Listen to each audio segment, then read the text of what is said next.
Nous continuons avec cette partie 4 de cet enseignement sur la dîme.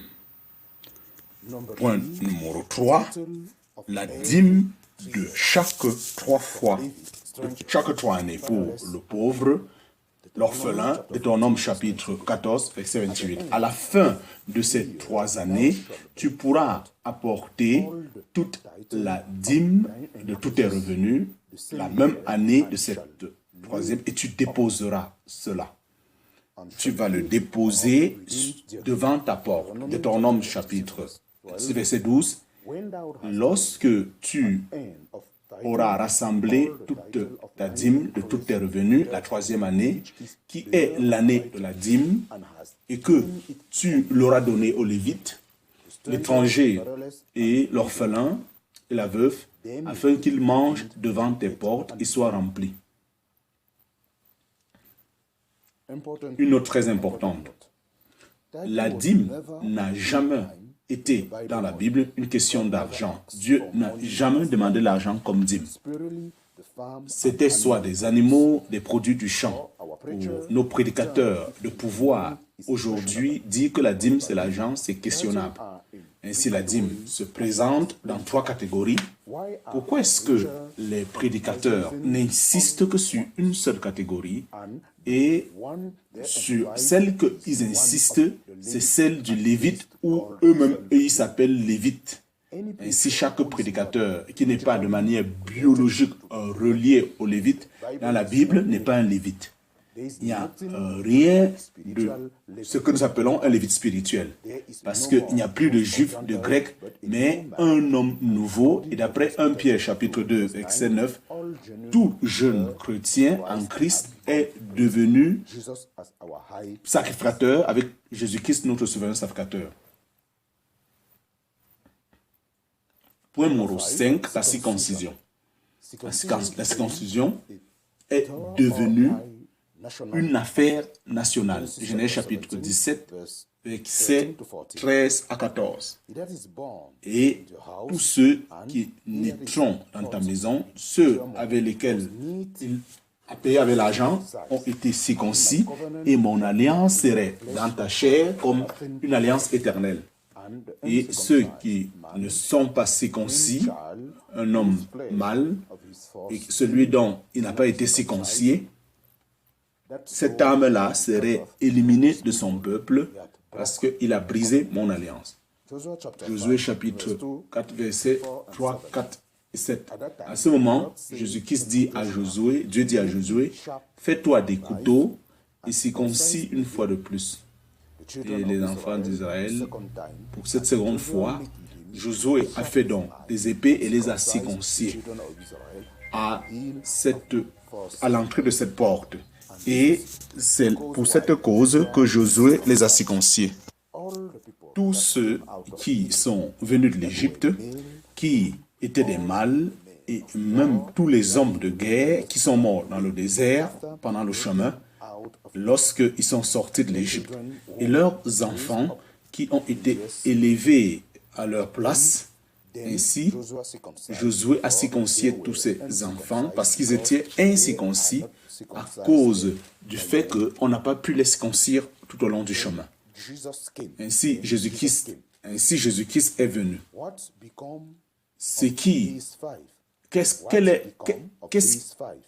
Qu'est-ce qui est devenu de ces 5? Premièrement, Jésus-Christ est Seigneur du sabbat. Il est notre repos. Luc chapitre 6, verset 5. Et il dit à ses disciples que le Fils de l'homme est Seigneur aussi du sabbat. Matthieu chapitre 11, verset 28. Venez à moi, vous tous qui êtes fatigués et chargés, et je vous donnerai du repos. Hébreux chapitre 4, versets 11 à 12. Celui qui entre dans le repos, il a aussi cessé de travailler par lui-même, parce que comme Dieu l'a fait. Alors, faisons tout pour entrer dans ce repos, afin que personne ne puisse échouer avec le même exemple d'incrédulité. Colossiens chapitre 2, verset 16. Que personne, aucun homme, ne vous juge ou sur le sujet du boire ou sur tous les jours saints, ou sur les nouvelles lunes, ou sur le sabbat. Point numéro 3, Jésus-Christ est devenu notre agneau sacrificial afin de prendre tous nos péchés. Luc chapitre 17, Jean 1, 29, qui chaque jour n'agit pas pour prendre les sacrifices, d'abord pour ses propres péchés et ensuite pour le peuple. Ceci, il a fait une seule fois lorsqu'il s'est offert lui-même. Hébreux chapitre 9, verset 26.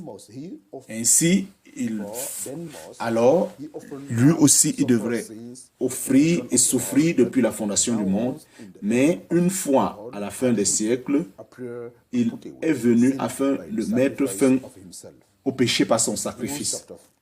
Hébreux 10, 10 et 11, et chaque sacrificateur offre des sacrifices, le même sacrifice qui ne peut jamais ôter les péchés.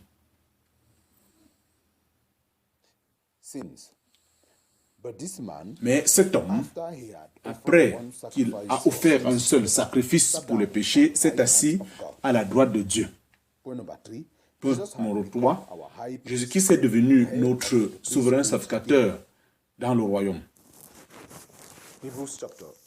Hébreux chapitre 3, verset 1. C'est pourquoi, bien-aimés frères, nous qui sommes appelés, considérez l'apôtre, le souverain sacrificateur de notre profession, Christ Jésus. Hébreux chapitre 5, verset 6, tel qu'il le dit dans une autre place, tu es sacrificateur pour Dieu selon l'ordre de Melchisedec. 1 Pierre chapitre 5, verset 9. Vous êtes des pierres vivantes, bâties sur une maison spirituelle et un sacrificateur afin d'offrir des sacrifices spirituels qui sont acceptables par Jésus-Christ. Mais vous êtes une relation choisie, une sacrificature royale choisie et une nation sainte, un peuple saint, afin que vous puissiez manifester la louange et la gloire à celui qui vous a appelé des ténèbres dans sa merveilleuse lumière.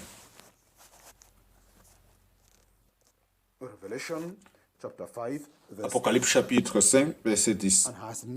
Et a fait de nous, à notre Dieu, un des rois et des sacrificateurs, et nous régnerons sur la terre.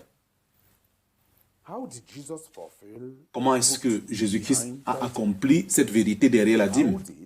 Comment Jésus a-t-il accompli la vérité derrière la dîme?